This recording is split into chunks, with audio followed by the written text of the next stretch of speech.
Assalamualaikum warahmatullahi wabarakatuh.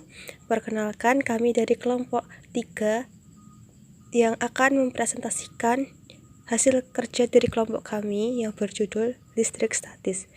Perkenalkan, nama saya Radita Putri Wardani, NIM 203200087, dan teman-teman saya yaitu Naimatul Ummah 203200073 dan Muhammad Jazim Rifai 203200072. Kalian tahu nggak sih apa itu listrik statis? Nah, listrik statis itu adalah ketidakseimbangan muatan listrik di dalam atau permukaan benda. Namun, bisa juga diartikan listrik yang diam untuk sementara pada suatu benda. Orang pertama yang melakukan percobaan tentang listrik statis adalah Thales of Miletus.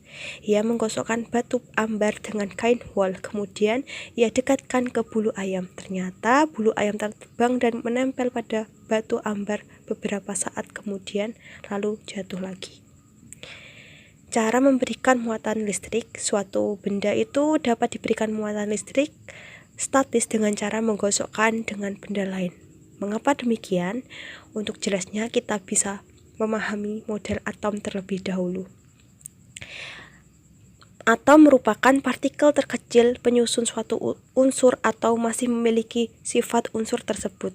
Atom terdiri dari partikel-partikel yang jauh lebih kecil yang memiliki sifat mandiri. Partikel-partikel tersebut adalah proton, neutron yang terdapat dalam inti atom, dan elektron yang mengorbit inti.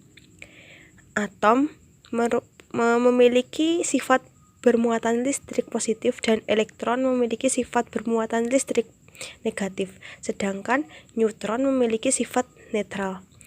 Besar muatan listrik proton dan elektron sama. Atom yang netral memiliki jumlah proton dan elektron yang sama. Suatu atom akan memiliki muatan listrik negatif bila atom tersebut kelebihan suatu elektron, dan atom akan bermuatan positif bila kekurangan suatu elektron. Atom netral. Atom yang netral memiliki jumlah proton dan elektron yang sama. Atom negatif. Bila suatu atom mendapat tambahan elektron dari atom lain, maka atom tersebut menjadi kelebihan elektron. Atom menjadi bermuatan negatif. Atom positif. Jika suatu atom kehilangan elektron, maka atom tersebut menjadi kekurangan elektron. Atom tersebut akan bermuatan positif. Menggosok dua jenis benda.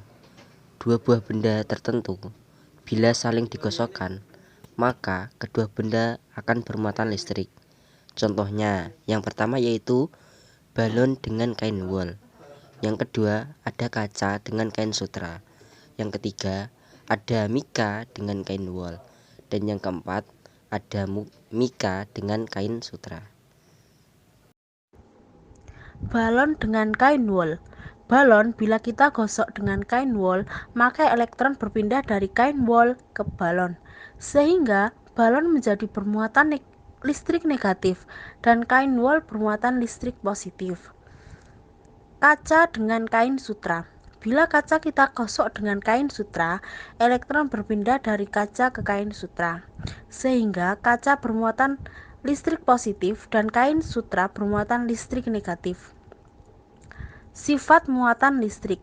Dua buah benda bermuatan listrik memiliki sifat: 1. Jika muatannya sama akan saling tolak-menolak.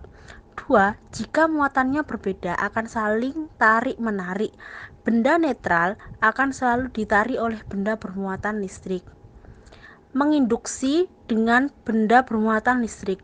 Selain dengan menggosokkan, suatu benda dapat diberi muatan listrik dengan cara diinduksi dengan benda lain yang telah bermuatan listrik. Penerapan listrik. Petir. Petir adalah suatu gejala alam yang biasa terjadi karena hujan. Petir terjadi karena ada loncatan muatan antara awan dan permukaan bumi.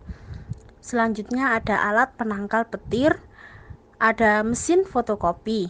Terjadinya serpihan kaca oleh penggaris plastik sesaat setelah penggaris digosok ke kain wol. Penyebabnya tersetrumnya tangan saat memegang gagang pintu yang terbuat dari logam. Sekian presentasi dari kelompok kami.